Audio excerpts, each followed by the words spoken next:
more of the tech on this throughout the series. My tech advisor is in the lower left corner right here. My tech advisor had to go behave himself down by the pool. I'm on vacation. Awesome. All right, so we are live, and I got 2 people in the waiting room. We're going to admit all. And Richard, I know you're watching. Please confirm that the audio is fine on YouTube. Audio good, babe? Good afternoon. All right. Welcome, Chris, and welcome to our 4th installment of the Fear of Success, the live version. And before we get started, I want to remind everybody, this is a live broadcast that is being recorded.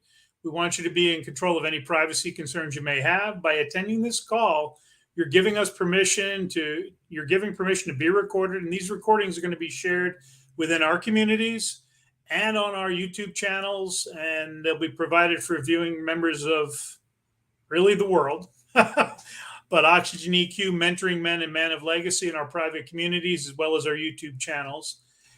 Now, I hope everyone's gotten some great insights and have seen most of the videos, if not all of them, from the previous 3 segments. We've got energy, business, and fear.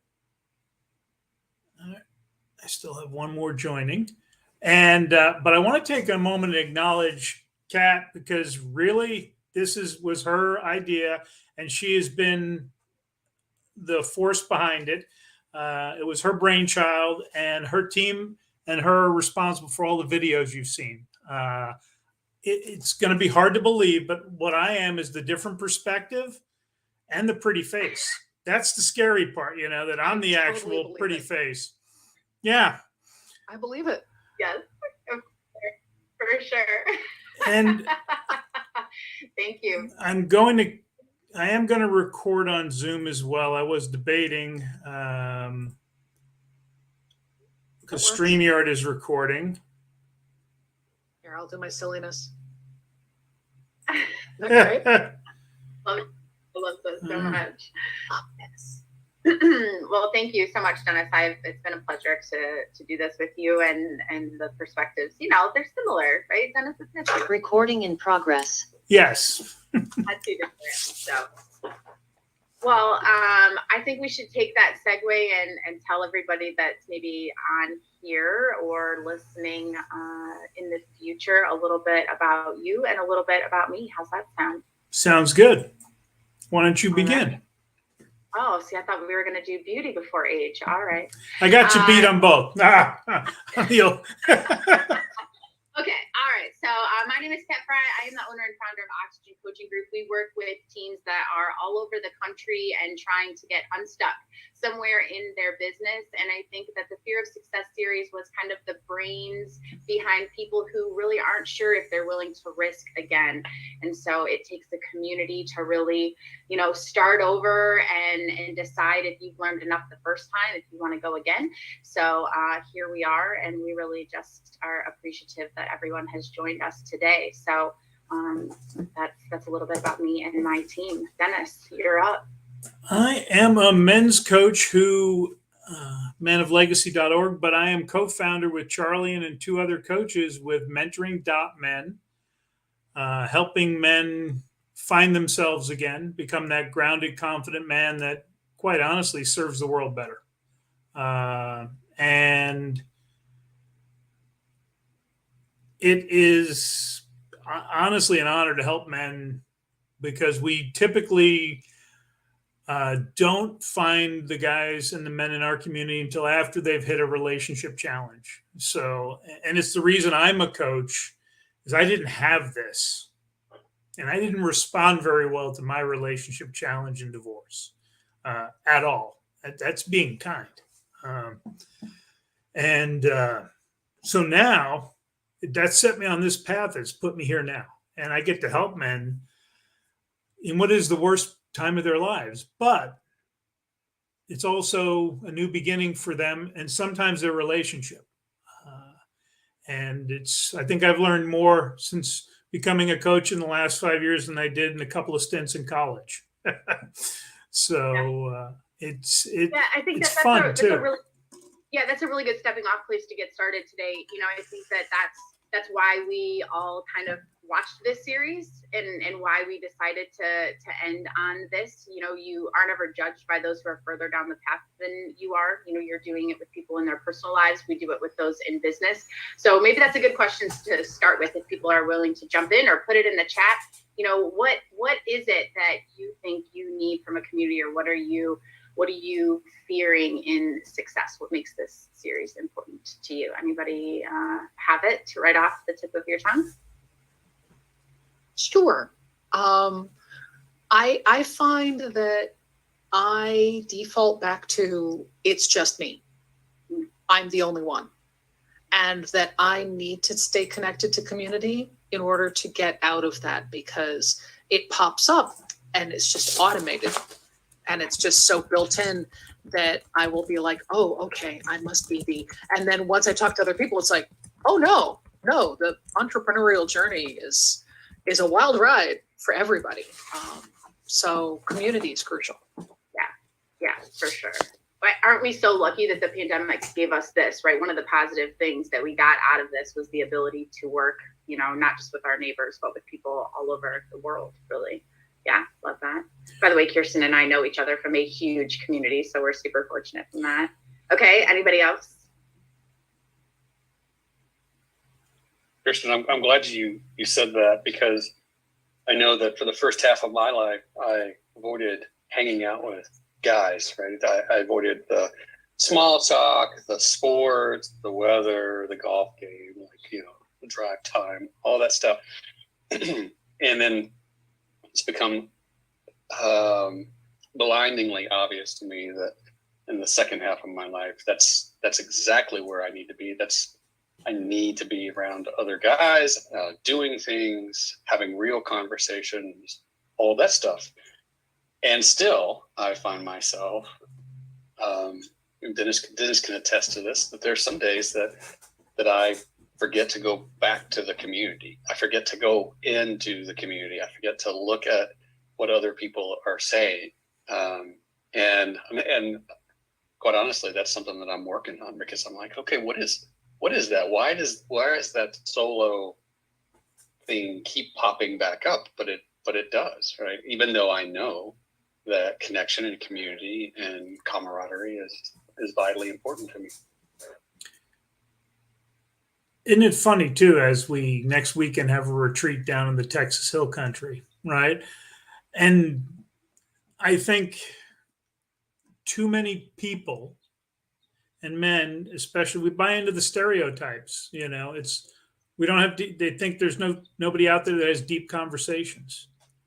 And when we get to start getting to know these men, they're like, oh my gosh. And one of their frustrations is if their friends are only capable of football and weather conversations, and they are aware a lot of them are that way. And so it's one of the beauties of mentoring men is we've got people in Europe. We are global. It's insane how cool it is. And I've met men in our communities as far away as Iceland. So, but it's a universal experience. We want connection. We want in-depth conversations, not just football and weather. I think that this is a really great piece that why the series had to be broken up the way that it did, right? I think that uniquely people have this across. I don't really know that this is really a gender issue.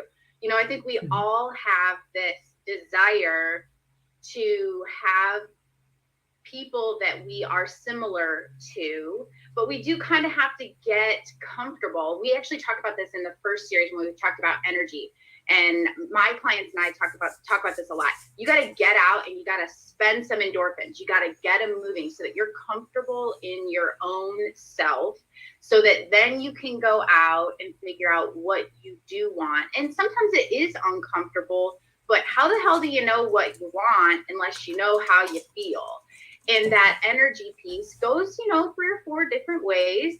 Sometimes you want to do it. Sometimes you don't want to do it. By the way, I have run every day this week. Sometimes I want to do it. Sometimes I don't want to do it. Right.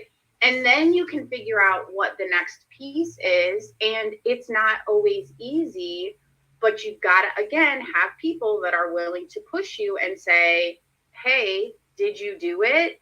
And that in and of itself is unique. That's not gender specific. That's not race specific. That's not age specific. That's not politically specific. That is people. And then you can go the next step. And then we chose to take this series onto business and then fear. Well, and it's funny because we're made to move. Yeah. And what's one of the, for mild depression, what's one of the greatest cures? Exercise, because of the endorphin release. And when do you do poor numbing behaviors? You're sitting still most of the time, you know? And the one thing I think a lot of us learned in the pandemic when everything was on Zoom, we sat in these chairs way too much. And I figured it out. I was like, okay, I need to get up, do my morning workout, but then at lunchtime I would go take a walk around the neighborhood. In the winter, I'm not good about that if it's really cold or raining, because I'm not doing that. But I was making it a point to move, do some air squats or push-ups, something to get the blood pumping, because that puts you in a better frame of mind, kind of breaks that relaxation or descent of sitting the whole time. That's really... Go ahead. Oh, I'm sorry. I have a question about Kirsten put accountability partners in the chat, right? And so I'd love to hear some thoughts about that topic, right? Accountability partners, because I know that for myself, if I'm going to have an accountability partner, I'm going to be accountable first and foremost to myself, right? And then accountable to someone else, as opposed to making someone else responsible for prodding me or keeping me on track. I don't know. What are your thoughts about accountability partners? So Kirsten, you put it in there. Tell us how you see it. Let's start with that. Well, for me, I do not do well without deadlines, and I'm motivated. I'm a guilt-based life form. I'm working on recovering from that, but I'm motivated very strongly by social pressure.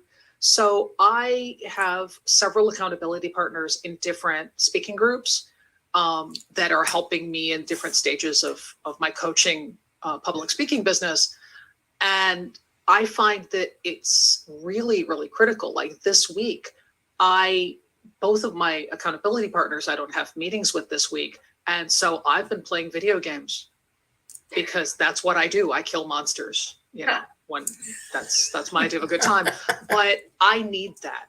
I desperately need that. I'd be really curious if Chris or Melanie or Posey has, have you had an accountability partner, or has anybody else had one? Because I've got several.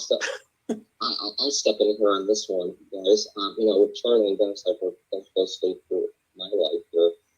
And the group they formed, men, as a group of guys, we do hold each other accountable, and we'll put challenges out there. We'll do different things, or we check in on each other. And it's nice to have that group of guys that will come around and say, hey, you're slipping here, or hey, think about this again before you react and stuff. And there's fitness challenges out there that they do, and it makes me, or myself, motivated of just not sitting down and doing nothing. It's like, oh, wait, maybe that, come on, okay, let's do this. I can do this. If the weather is somewhat crappy, get out there and do it.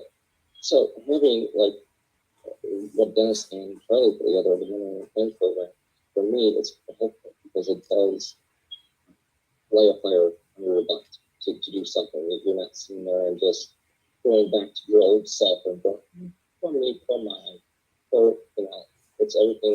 It's changing the mindset and getting out there and doing something better and holding yourself to a different standard. Because at the end of the day, it's like, this is how I want to be. I asked my question at David. It's like, if this is how I want to do it, let's hold that and let's make that change. So I'm going to pull the word mindset out of that because we talked about this through the whole series. A lot of this is mindset. Okay, Chris, Melanie, what do you think about it? I guess I can go.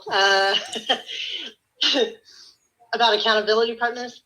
Yeah. Is that what we're still? Okay, I was making sure that I didn't like lose track because I have ADHD, and actually that's going to go into this a little bit. So accountability partners are not good for me. I have to find the exact right person.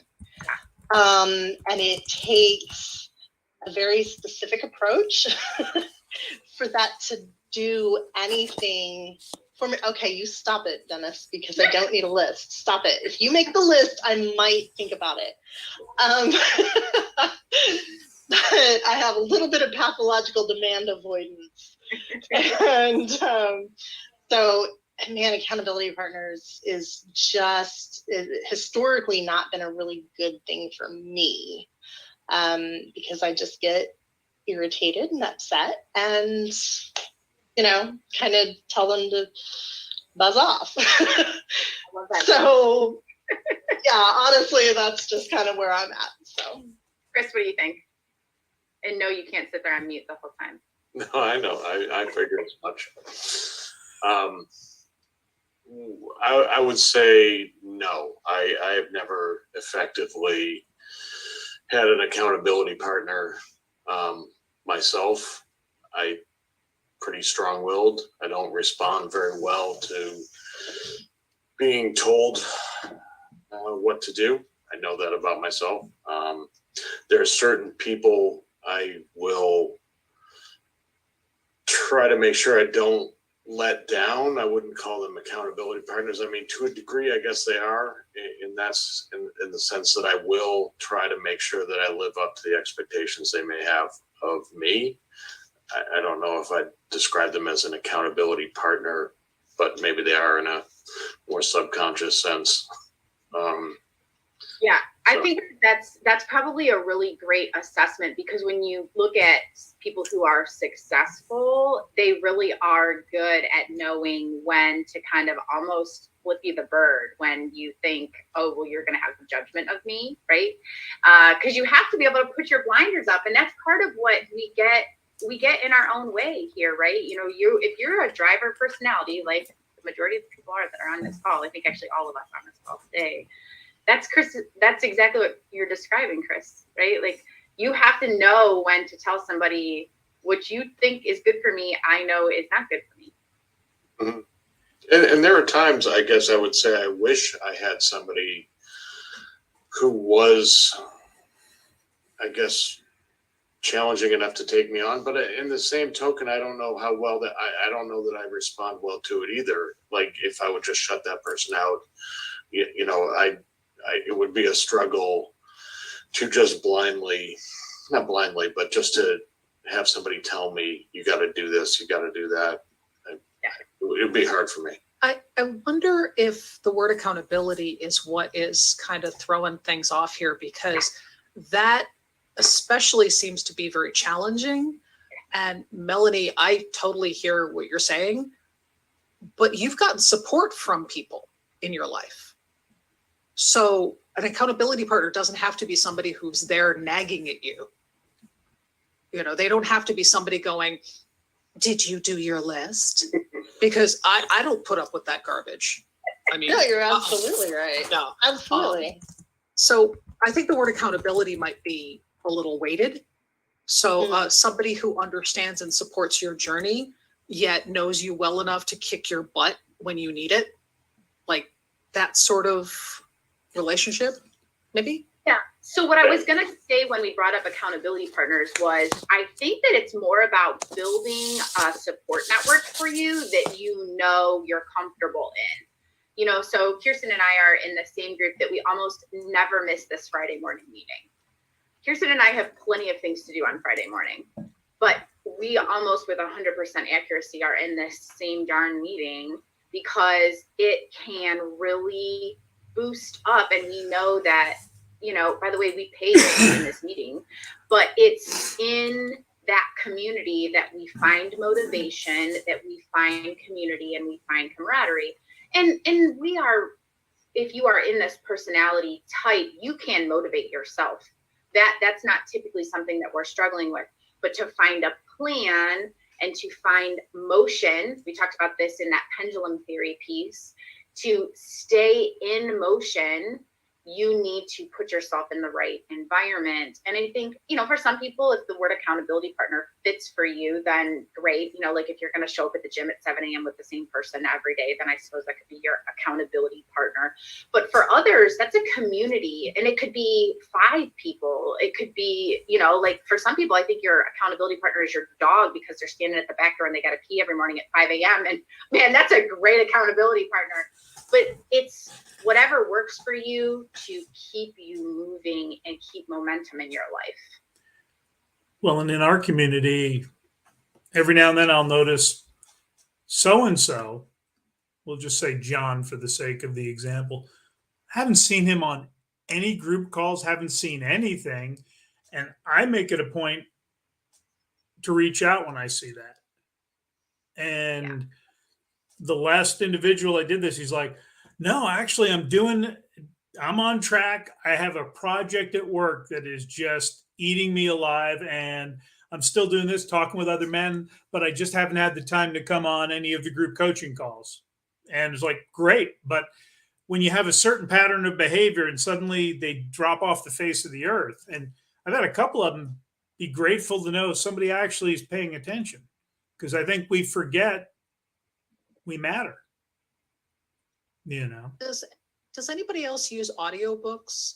Because I live on audiobooks for not only entertainment, but there's a whole series of You Are a Badass books that are amazing. You are a badass at making money. You are a badass. Jen Sincero. Yes, Jen Sincero. And I love her, and I listen to her most mornings. Charlie, go ahead, because you're the one who turned us on to that. I absolutely love her stuff. It's just fantastic. The way that she is, everything in there is not new, right? She's just packaged it in a way that's approachable, understandable, entertaining, right? It makes you laugh. And I went back and listened to You Are a Badass, and I didn't realize it the first time that I went through, maybe even the third or fourth time that I went through. But at the end of every chapter, she reminds you to love yourself. And I was like, it's a pattern, right? At the end of every chapter, she's telling you some different variation of the theme of loving yourself, right? Caring for yourself, respecting yourself, that sort of thing. And you're just like, right. So good series. Love that. I think that there's a ton of value in finding what people listen to and what they read. I know in our groups, we try to at least once a quarter publish a list and get that type of information out to people that really kind of gives you information, because you'll hear it 100 different ways. And the one time you hear it, that it's good, So if you aren't already on our channels, those go out at least quarterly. So I love this book recommendation, Comedy Sex God. It has to be an audiobook. Okay. Because Pete Holmes is a comedian, and he talks about his journey from growing up Catholic, forced to church, deviating from that. Well, I can relate. Then his journey into spirituality, because again, it is an individual journey on all of this stuff. And it is a great book for people who are struggling or debating whether it's faith or whatever your belief is, whether it is God or source, because it's all the same thing. We just look at it differently. What jumped out of that book so far from you, Chris? What was the one little nugget that you went, oh, wow? I figured it was just insight into you, Dennis. That's what took away from it. Well, he is the pretty one. Which really Already makes me, established he is the pretty one. which makes me want to contribute to your counseling fund. It's- came out of one of our communities, I don't know, 2 months ago. The thing that's jumped out to me the most is just the journey. I think Peter does a great job of walking through the journey. I haven't finished it yet. I'm almost done, but I find that the most interesting, the back and forth, the journey he takes from, childhood through adulthood. And that's what it is for all of us, though, with everything. It's Yeah, a journey. no, There's right. no destination. That's the beautiful part. Right. Yeah. And so I find that the most interesting. I think it'll give women some real deep insight into how men think. Wait, hold the phone. I'm Where is buying that? it now. Where is that? Married 20 years. I'm like, I'll still buy that. That's fine. I think that one of my favorite things that Dennis said in this series, and it's actually in our intro, if you listen to the uncut version, was you don't ever walk through the same river twice. And it is so relevant, even if you watch the animal behavior piece that goes on our Facebook page from when we were still animal training location. It's never possible, no matter what. Everything changes. And even in regards to that book, you can never do the same thing twice. You just can't, and it's always going to be different the second time. My dad used to say life's about experiences, the good ones and the bad ones. You have to experience them in a certain order, even if you don't understand why at the time. And I give myself and everyone else a shit ton of grace for that fact alone, because I may have been super angry in the moment or very frustrated or had a ton of anxiety in the moment, but I was supposed to get something out of it, and I'll figure out what it was at some point. But that journey for entrepreneurs who are trying to get to the next level of success, you're supposed to figure it out. Sometimes you just have to make that risk. And there's a lot of people who are in that. But again, to Charlie's point earlier, we have to find those people and be willing to have that conversation. And I think that was what my primary goal in putting this series together was. Find people who this series is relevant for, and at least let this series be the stepping off point if it means you might see success sometime in the near future. Like that. All right, so we have been chatting for 25 minutes. All right, so a couple of things. We have a challenge kind of per se for you. We would like to know if you have a success story that's going to come out of this, or in 6 months or a year. We'd like to know if this inspires you to do something that you didn't think you were ready for. And if that's the case, we would like to know about it. Or if you refer this to somebody, let us know, and we'd like to know more. And never be afraid to fail. And if you're going to fail, do it moving. Do it doing something, because the quote I love, Epictetus: a man is never finished when he is defeated. He's finished when he quits. It's not failure unless you quit. It's a learning experience. It's part of the success journey. Nobody knows anyone who's done everything perfect. And would you trust that person? You never learn as much from success as you do from failure. And failure is just success that didn't hit the mark. Exactly. That's all that is. Yeah, for sure. And that fear, it gets a voice. It doesn't get a vote. And I think we all decided at some point that our failure gets a vote in how we move forward. And that to me is that's a hard one, right? I wanna let it get a vote, and it shouldn't get a vote. It just gets a voice. And if I actually gave mine a name. I love it. Let Kirsten tell the story, because it's so good.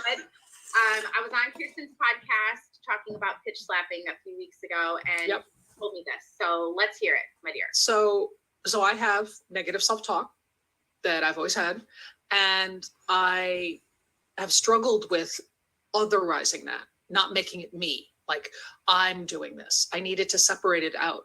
And it took me until recently, in the last few years, to be able to do that. And I did it by thinking of a character from a TV show that I have watched all 15 seasons of Supernatural, except for 2 episodes. Oh, good. Hello, Melanie. Yes. Except for Bugs and the last episode, both of which, last episode is Highlander 2. It never happened. But all 15 seasons multiple times, there's a character named Becky. And she is that character that makes you just cringe because it's so true. She's a geek, she's awkward, she's uncomfortable, and she's so accurate that it's like, ah. And I thought, if Becky were malicious, if she were vindictive, she would be that voice in my head. So that voice in my head is now called Becky. So, Kat, I can use my normal language on this? That's absolutely. Okay, awesome. So when I call my husband and say, hey, honey, and he's like, what's going on? I'm like, Becky's really just chatty right now. And he says, tell that bitch to sit down. And I'm like, thank you. That's what I needed. And that's what I did, is I had to otherize it. So it's so good if we could name our fear, or those horrible inner voices that we had, and the significant people in our lives told them to sit down and shut up, what would our days look like, right? Or if the people in our lives knew us well enough to identify it when we were too down on ourselves to see that that's what was happening. You know, how powerful is that? And I think that if you listen to any of this series more than once, I think that energy piece is probably the one I would suggest you listen to more than once. Yeah, what you just said is really important. I want to like rewind 15 seconds. You just said sometimes we're not talking to the person, we're talking to the person's inner critic. We're talking to that person's voice in their head, right? And I've had to come to recognize that with my wife, that there's times when I'm not really talking to her. I'm actually talking to the voice that's been talking to her, right? And now she's just now surfacing it, expressing it, or whatever. And I'm like, okay, hold on, right? I don't need to make anything out of this, because this isn't how she normally operates. Something else is up. And that's the easier stuff to believe, right? Especially when you are aware enough to kind of be healing or be working through that inner shit, that the hard stuff is easier to believe. So, and by the way, this is not just your significant other. These are the people that you employ. These are your friends who trust you with their deep, dark shit. These are, the people that you bump into and the road that are maybe having a bad day. The saying that says, don't judge people you don't know how hard their life is. It can just simply be that. And I think that you do have to realize that the hard stuff is easier to believe when you're working through your own shit. yeah. And the voice knows all the buttons. I mean, it was there when they were put in. So Yeah. it knows where all of them are and how to push them. Talk about somebody who has the easy button, right? Yeah. And Exactly. we allow ourselves to talk in a way we would not tolerate another human being on this planet to talk to us. My husband says that all the time. He said, if you spoke to other people the way you speak to yourself, you would have no friends. No friends, no clients. No friends, no clients. Yeah. We get, and it's part of this journey, is you get good at catching yourself when you start, and we see it with men all the time, where the negative self-talk starts, and it's a week-long miserable week, and it becomes 4 days, and it becomes 4 hours, and pretty soon it's 15 minutes. They catch themselves, and it's like, it's not about perfection. We're humans. We're all going to do this. It's about, wait a second. This isn't true. I shouldn't be doing that, and just stop it and not give that any more energy. Well, I think And that, Dennis, go ahead. What's that? and Dennis, on your point there, it's, what's the worst going to happen? It's going to be a failure. And if it fails, okay, how far did I fail? How well did I fail? And how fast you get back up to correct the problem? That's the worst that's going to happen. Yeah. Everyone's like, looks at this going, okay, I have all these options. No, really, your fear is what's the worst? I fail. Okay, let's brush it off and let's move on. I think we talked about this in, Dennis, you may have to refresh my memory which one that was. But in some instances, the failure is big. The failure is a lot. The collateral is a lot. And I think that it depends on at what stage in your life is. In some cases, the failure means marriages or money or, you know, and you can get those things back, but you can't judge what people's risk is. And you do have to go through that process, right? This is the river. This is the path that you're on. But again, this series, if you need to listen to it multiple times, it's a mindset. So decide where you're at and what you need. Do you need community? Do you need a coach? Do you need more exercise? Do you need a book? Like, find the resources. And for a series that is free, other than your time, this has got a ton of different resources. And, you know, you do have to feel the failure. You got to go through it. You can't go over it. You go under it. It's how you learn. You got to, sometimes failure leaves a mark. But for sure. If I wouldn't have failed all those years ago, I wouldn't be doing what I'm doing now. Well, we appreciate you. All right, Dennis. Well, we've been at this for 35 minutes. I say we close this up and let everybody know whether they're now, this community all knows us because we love on them every day as often as we can. We really appreciate you guys for jumping on. If you're watching the recording here, you can find Dennis and I on YouTube or in our communities. You can get coaching, but Oxygen is on YouTube at Oxygen EQ or oxygencoachinggroup.com. Dennis, you are up. Where do people find you? You can find me at manoflegacy.org or at mentoring.men, a global men's community with over 20 group coaching sessions a month that are free. Well, you will find this entire series on the Fear of Success on YouTube, and we appreciate everyone. We finish all of our live streams with a hope that you take just a little bit of time to breathe life in. We will see all of you on our next live stream. Thanks, everyone. Thanks for coming, everyone.